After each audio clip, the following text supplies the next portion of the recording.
Салам достор, байланышта Санчо Бек каналы. Бүгін 2019 жылы чыгып болгон окуядан алынган Бонни жана Клайд аттуу тасманы көрөбүз. Бири-бирин жакшы көргөн түгөйлөр кылмышкерге айланып алдынан чыккан тартип сакчыларды өлтүрө башташат. Анда эмесе кылмышкерлердин кандай жол менен кармалгандыгын көргүңүз келсе баштай берели. Что у тебя с ботинками? Тууганым, эгер сиз биздин каналыбызга Москва жергесинде жүрүп катталып, Кыргызстанды сагынган учурда кыргыз тилдүү контенттерди көргүңүз келип, биздин тасмабызга туш келип калган болсоңуз, сизге тиешелүү маалымат айта кетели. Москва жергесинде иштөө үчүн керектелүүчү документтердин түрлөрү аябай көбөйгөндүгүн билебиз. Ошондуктан аларды бүтүрүү үчүн өзүңүз чуркаганга убактыңыз жетишпей, бул тармакты мыкты билгендерге тапшырууга туура келип калат. Ошондуктан регистрация ИНН, СНИЛС, мед китепче, паспорттун көчүрмөсү, Сахарованын жашыл картасы жана башка ошол сыяктуу документтин түрлөрүн жасатыш керек болсо төмөнкү байланыш сандарга коңгуроо кылсаңыз болот. +7 977 540 1042. 1934 жылы Техас штаты. Биз кып-кызыл унаа менен талаалардын бирине келип токтогон бала менен кызды көрөбүз. Бир кезде унаадан мылтыгын көтөрүп, бир аз акса баскан кыз чыгып, кадр алмашып алардан алыс эмес жерде түрмөдө камалгандар күзөтчүлөрдүн көз алдында иштеп жатышкан. Иштеп жаткандар бири-бирине көздөрү менен ымдашып, белги беришип, бекитилген тапанчаларды алып алып эле бири-бирине өткөрө башташат. Алар бир кезде тапанчасын күзөтчүлөргө такап, жанагы мылтыгы менен чыккан кыз аткылай баштаган кезде, күзөтчүлөр ызы-чууга түшүп, камалгандар ал жерден кача башташат. Көрсө бул унаа менен келгендер ошол качкандарды куткарып кетүүгө келиптир. Качкандардын үчөөсү унаага олтурганга жетишип, бирөөсү калып калганына карабайлы аны таштап коюп, унаа менен качып кетишет. Биз мындан соң штаттын губернатору Ма Фергюсонду көрөбүз. Ага кабарчылар келип суроо салып, сиз эмнеге бул жердеги кылмыштуулукту жогото албай жатасыз деп айтса, Ма аларга жини келип, мен ал Бонниңерди да, Клайдыңарды дагы жок кылам деп айтат. Көрсө жанагы кызыл унаа менен келгендер Бонни менен Клайд деген түгөйлөр экен. Губернатор ошентип чогулуш баштап, ал жерге келген түрмөнүн башчысы Ли Симпсон өзүнүн сунушун айтып, баарыңыздар билгендей бир кезде Техастын кароолчулары деген уюм бар эле. Бирок азыр аны жоюп жиберишкен. Мен билгенден ошол кароолчулардын арасында Фрэнк Хеймер деген адам болгон. Анын ар бир аткан огу таамай тийип, күчтүү көз катар болчу. Биз ошону ишке тарталы десе, бул нерсеге губернатор көнгүсү келбей, бирок башка адамдарынан жарытарлык деле ой чыкпагандыктан макулдугун берет. Бул убакта Фрэнк Хеймер жашы өтүп алдан тайый баштаган мезгили эле. Бир кезде Ли Симпсон Фрэнктин үйүнө келип, аны менен амандашып, азыр кылмышкерлер Бонни менен Клайд жылдыздардан деле өтүп өлкөбүзгө таанылып кетти. Сен деле угуп жатсаң керек, алар атайлап тартип сакчыларды өлтүрүп жатышат. Сен мен билгендердин арасында өзүңдүн кесибиңди мыкты аткарган кароолчулардын бири элең. Ошондуктан ал кылмышкерлерди кармоого бизге жардам бергениң десе, каарманыбыз анын сөзүнө көңүлүн деле бурбай, аялына мен эми ишке кайтпаймын деп убада берип койгондуктан баргысы келген жок. Бирок кечинде үн алгыдан кабарчылар сүйлөп жатып, Бонни менен Клайдтын дагы бир жолу кылмыш кылгандыгы жөнүндө айтып беришет. Анда каарманыбыз көп убакыттан бери тапанча кармай электигинен эртең менен туруп бир эстейин деп, кошунанын балдарын бөтөлкө ыргытып канча жолу аткыласа дагы эч эле тийбей коет. Давай еще. Ошентип убакыттын өтүшү менен каарманыбыздын оюнан Ли Симпсондун сунушу такыр эле кетпей, гезиттерден кылмышкерлердин кылган ишин окуп эле жини келе баштайт. Анын мындай абалын аялы дагы түшүнүп жатты. Ошондуктан аялы биздин кээ бир эжелерибизге окшоп, өлүңү турайын, бул жерде отура бербей эшикке чыгып иш кылбайсыңбы дегендин ордуна акылдуулук кылып, мен турмушка чыгып жатканда кимге тийгендигимди түшүнүп эле чыкканмын. Ошондуктан сенин каалооңду билип турамын. Эгер кылмышкерлерди кармаганга барам десең, мен деле макулмун. Менин унаамды алып жолго чыксаң болот деп күйөөсүнө ийгилигин каалап, Фрэнк аялы менен жакшы маанайда коштошуп дароо эле Ли Симпсонго барат. Анда Симпсон каарманыбызга жагдайды түшүндүрүп, бул иш негизинен жашыруун эле болуп жатат. Ошондуктан сага көп деле мүмкүнчүлүк алып бере албаймын. Бирок кандай болбосун сен ийгиликке жетесиң деп каарманыбызга кылмышкерлердин кылган иши тууралуу маалыматтарды берет. Биз мындан соң дагы бир Мэйни Голд деген улгайган адамды көрөбүз. Ал адам көп жылдан бери кылган ишинин дайыны жок, үйгө кириш алып келе албай, кызынын колунда небересин карап жашап жүргөн. Еще он сказал, что ты попадешь в ад за это.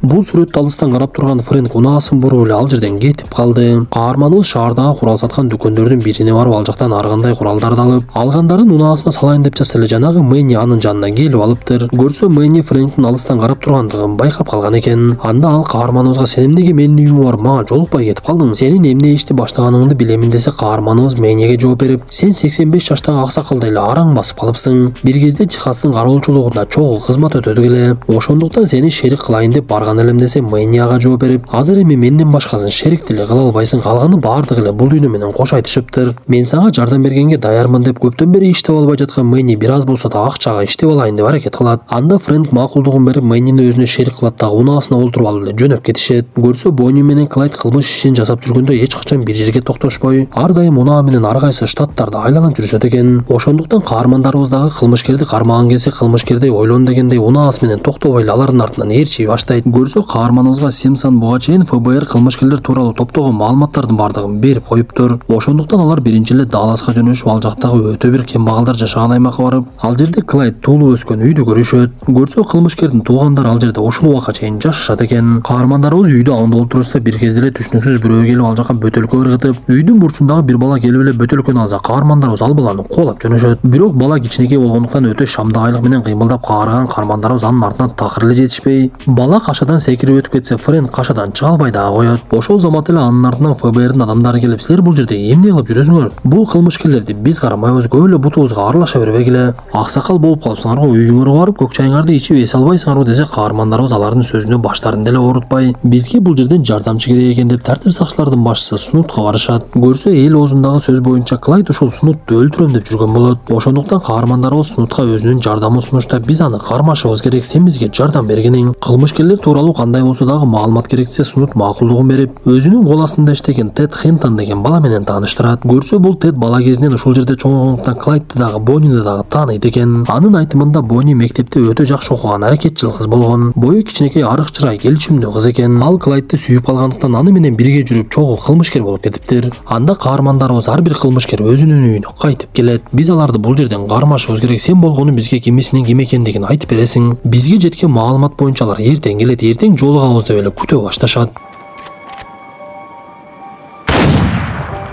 Эртеси күнү таң аткан кезде жанагы кылмышкерлер эки тартип сакчыны өлтүрүп, бирок үйлөрүнө кайтып келишпеди. Көрсө кылмышкерлердин ата-энесинин үйүн тартип сакчылар курчап өздөрүнүн күтүп жаткандыгын билдирип коюшуптур. Анда ФБРдин адамдары дагы каармандарыбыз дагы окуя болгон жерге барып, Фрэнк эки жакты байкап жатып эле ал жерден көптөгөн далилдерди табат. Ал кыздын изин көрүп, кыздын аксап басат экендигин түшүнүп, анан дагы алар унаада экөө эле эмес 3 адам жүргөндүгүн билишет. Бир кезде Фрэнк кылмышкерлерди тааныйм деген Тедке кайрылып, сенин бала кездеги досторуң ушундай адамга айланды. Бул тартип сакчы тирүү кезде Бонни келип анын маңдайын атыптыр. Ошондуктан аларды кармаганга жардамыңды беришиң керек деп эскертет. Көрсө каармандарыбыз айткандай чындап эле кылмышкерлер Далласка кайтып келишип, тартип сакчыларды өлтүргөндөн кийин ал жерден кайрадан кетип калышкан болот. Анда Фрэнк издөөнү тездетпесек болбойт деп эле Далластан чыгып Оклахома штатына кирет. Каарманыбыз унаасына күйүүчү май куюп жатып, ал жердеги жумушчудан кылмышкерлер тууралуу сураса, ал өтө копол жооп берип, мен аларды көргөнүм жок, көрсөм дагы ийгилик каалап коймокмун деп айтат. Муну уккан Фрэнк жини келип аны ортокмо калып, сен аларга ийгилик кааламаксыңбы? Кечээ эле эки тартип сакчыны өлтүрүштү. Алардын үй бүлөсү эмне болот? Оозуңа келгенде оттой бересиң десе, жанагы жумушчу кечирим сурап, алар бул жерден күйүүчү май куюп алып мигранттар топтолгон аймакка кеткен деп айтат. Каармандарыбыз дароо эле мексикалык мигранттар жайгашкан жерге барып, ал жерден дагы кылмышкерлер келгендиги тууралуу билип, токойду аралап мылтыктары менен кылмышкерлерди издеп жөнөшөт. Бирок өкүнүчтүүсү кылмышкерлер ал жерден эбак эле кетип калыптыр. Помощь нужна?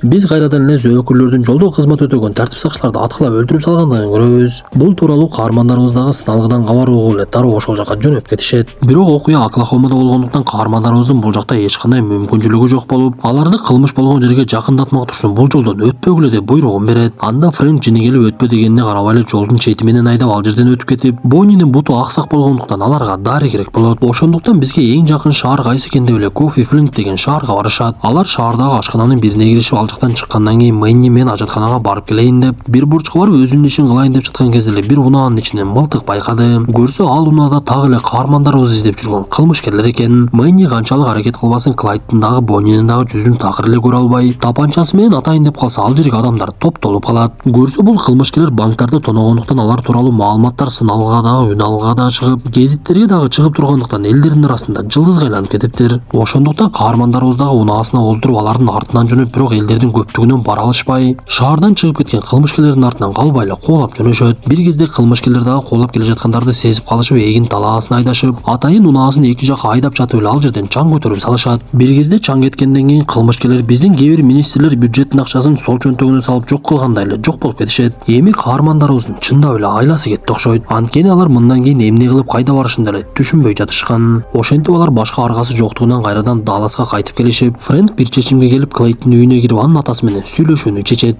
Анда атасы каарманыбызды көрүп эле, мен сиздин ким экениңизди дароо эле билдим. Менин балам төрөлгөн кезде эле мындай жаман адам болуп төрөлгөн эмес. Аны биз жакшы көрүп өтө бир мыкты үмүттө чоңойттук. Бирок балам жашоодогу бир эле катачылыгы үчүн ушул жолго түштү. Ал болгону бир толокту урдай коем деп анын артынан тартип сакчылар түшүп, ошондон бери Клейд бир жерде тура албай качуу менен гана жүрөт десе, каарманыбыз ага жооп берип, Бул жашоодогу кичинекей эле бурун биздин жашообузду толугу менен өзгөртүп коюшу мүмкүн. Мен деле кичинекей кезимде чиркөөнүн кызматкери болууну каалайт элем. Бирок жашоомдогу бир эле бурулуштун айынан жыхастын кароолчусу болуп калдым. Биз олтуруп алып маңдайыбызга жазылган тагдырыбыз ушул экен дегенибиз деле туура эмес. Анткени жараткан биздин чечимибизди алдын ала билип анан кийин тагдырга жазат. Бүгүнкү жашообуз кечеги чечимдерибиздин топтому десе Клейдин атасы каарманыбызга дагы бир жолу кайрылып, менин баламды сиздер кандай болсо дагы тирүүлөй кармабайсыздар. Ошондуктан анын акыркы демин кыйналбай бат чыгарышка көмөк көрсөтүң деп суранат. Мындан соң каармандарыбыз ишти эмнеден башташын билбей Мэнни Фрэнкке бир ой салды. Биз билгендей тасманын башында түрмөдөн төртөө качып бирөө жетишпей калып кеткен эле. Анын аты Уэйд Макнаба дагы деле түрмөдө олтурган. Ошондуктан каармандарыбыз Симпсонго коңгуроо кылып Уэйдти түрмөдөн убактылуу чыгар деп айтып, Симпсон макулдугун берип Уэйд түрмөдөн шарт менен 60 күнгө чыгат. Аны алдашып 60 күндүн ичинде туруктуу жумуштап, жакшы адам боло турган болсоң, биз сени кайрадан камабайбыз. Аракетиңди кыл деп кое берип жиберишсе, ал эс алуучу жайда жүргөн кезде анын жанына эки каарманыбыз келип, Фрэнк аны коркутуп, сен менин балам менен тең неме экенсиң. Эгер мага азыр чындыкты айтпай турган болсоң, мен сени азыр түрмөгө кайрадан эле каматып салам. Ошондуктан Клейд менен Бонни тууралуу маалымат бер десе, Уэйдти алар тууралуу жараткан деле маалымат жок экен. Ал болгону Клейд кээде башына жасалма чачтарды кийип алат. Боннинин болсо чачын ар дайым белли майс деген кыскыркат деп айтып берип, каармандарыбыз ал жерден кетип Уэйдти аңдый башташат. Анткени алардын максаты Уэйд кылмышкерлерге жолуккан кезде кылмышкерлерди кармап алыш болчу. Бирок күндөрдүн биринде Фрэнк менен Мэнни Уэйдтин үйүнө келсе, кылмышкерлер анын үйүнө эч ага эле келип, союл менен сабап эле өлтүрүп салышыптыр. Ошондо каармандарыбыздын чындап эле аргасы кетти окшойт. Анткени алардын башка кылмышкерлерге каршы илине турган эч нерсеси жок эле. Алар Боннинин дагы Клайдын дагы үйүн кайтарышып, бирок кылмышкерлер үйлөрүнө такыр эле кайтып келбей, биз бир нерсени эске албай жатат окшойбуз деп эле дагы изилдене башташат. Бир кезде алар кылмышкерлер менен жүргөн үчүнчү адамдын ата-энесинин үйүнүн дарегин табышып, балким кылмышкерлер ошонун үйүнө келип жаткандыр деп эле анын үйүнө барып тинте башташат. Каармандарыбыз үйдөн эч кимди табышпай, бирок бөлмөлөрдө адамдар жашап жүргөндүгүн түшүнүшүп, Бонни менен Клайд дагы эле ушул жерге келип тургандыгын билип калышат. Анткени ал жерде кылмышкерлердин кийимдери илинип турган. Эң эле кызыгы, бала дагы кыз дагы бойлору кичинекей адамдар экен. Анда Фрэнк кылмышкерлер бул жака сөзсүз дагы бир жолу кайтып келишет. Биз убакыттан пайдаланышыбыз керек, бизге адамдар керек деп ал жердеги жергиликтүү тартип сакчыларга барып, алар сатылып кетпеди экен деп биринчи акча берип көрүп текшеришип, таза экендигин билгенден кийин гана өздөрүнүн мерчемдеген иши жөнүндө айта башташат. Каармандарыбыз эң эле биринчи Бонни менен Клайдтын жанында жүргөн үчүнчү кылмышкер Генринин атасына барып, биз эртелүү кеч кылмышкерлерди өлтүрүп жок кылабыз, ошондо сиздин балаңызды дагы өлтүрүп коюшубуз толук ыктымал. Эгер балаңызды тирүү алып калууну кааласаңыз, биздин айтканга көнүшүңүз керек. Укканга даярсызбыз десе, Генринин атасы Мэтфин дароо эле макулдугун берет. Алардын максаты боюнча үчүнчү кылмышкер Генрини башка жакка чакырышып, Бонни менен Клайд артынан келе жаткан жерден жолдон буктурма жасоону чечишет. Анткени ал аймакта унаа жүрө турган жолдордон бирөө эле бар экен эле. Ошондуктан каармандарыбыз адамдарды көбөйтөлү деп Далластан дагы адамдарды чакырып, кылмышкерлердин анык экенин далилдеш үчүн Тедди дагы чакырышат. Алар ишке даярданып олтурган кезде Мэнни Фрэнк экөөнүн башынан өткөн нерсени айтып бере баштайт. Көрсө алар жихастын кароолчусу болуп жүргөн кезде Мексикадан келген кылмышкерлердин артынан түшүп, таң эрте менен кылмышкерлер жайгашкан жерге барып 54 адамды бир заматта өлтүрүп салышкан экен. Каармандарыбыздын бул кылганы үчүн эрдик сыйлыгын алган менен Мэннинин эсинен такыр эле кетпей, ал адамдарды өлтүргөндүгүн эстеп эле иче баштаптыр. Бирок азыркы учурда кайрадан ичкиликти таштадым деп айтып берет. Ошентип каармандарыбыз эртеси Мэтфиндин унаасынын дөңгөлөгү жарылып калгандай кылып жолго коюп, кылмышкерлер келип ал жерге токтогон кезде колго түшүрөбүз деп эле буктурманы даярдай башташат. Тедке дүрбү берип, сен алар алыстан келе жаткан деле Клей эмеспи, бизге аныгын айтып бересиң. Анда эмесе даярданалы деп жатса эле алыстан унаанын үнү угулду. Анда Тед караса так эле кылмышкерлер келе жатыптыр. Алар келип эле Мэтфиндин жанына токтоп калса, каармандарыбыз мылтыктары менен чыга калышты.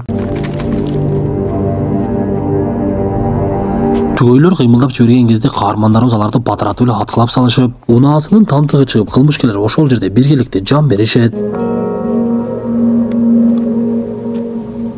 Эң кызыгы, унааны өлүктөр менен кошо шаарга алып келе жатса, ал жердеги адамдардын бардыгы чогулушуп, аялы эркегине карабай кылмышкерлердин унаасына жабышып эле ыйлай башташат. Анткени алар Бонни менен Клайды банктарды тоногон баатыр деп билишчү. Муну сырттан байкап турган каармандарыбыз адамдар эмне болуп бара жатышат деп аябай таң калышып, кабарчылар чоң суммадагы акчаны сунушташып, бизге интервью берип коюңуз дегенди карабай эле кетип калышат. Биз тасманын аягында чыныгы болгон окуядагы үзүндүлөрдү көрө баштайбыз. Көрсө, Бонни менен Клайдты көмүү учурунда ал жерге 20 000 адам келиптир. Бул окуядан кийин губернатор Техастын кароолчулары деген уюмду кайрадан жандантып, каарманыбыз Мэнни ал уюмда 1947 жылга чейин иштеп көз жумат. Фрэнк болсо 1955 жылга чейин иштеп көз жумган экен. Достор, ушуну менен бүгүнкү тасмабыз дагы аягына чыкты. Тасма жакса мыкты белгисин басып, оюңуздарды сөзсүз калтыра кетиңиздер. Анда эмесе кийинки тасмадан жолугушканча ден соолукту жакшы карап, атың чыкпаса жер өрттө дегендерди жылдыз көрбөй, туура адамдардын артынан ээрчейли.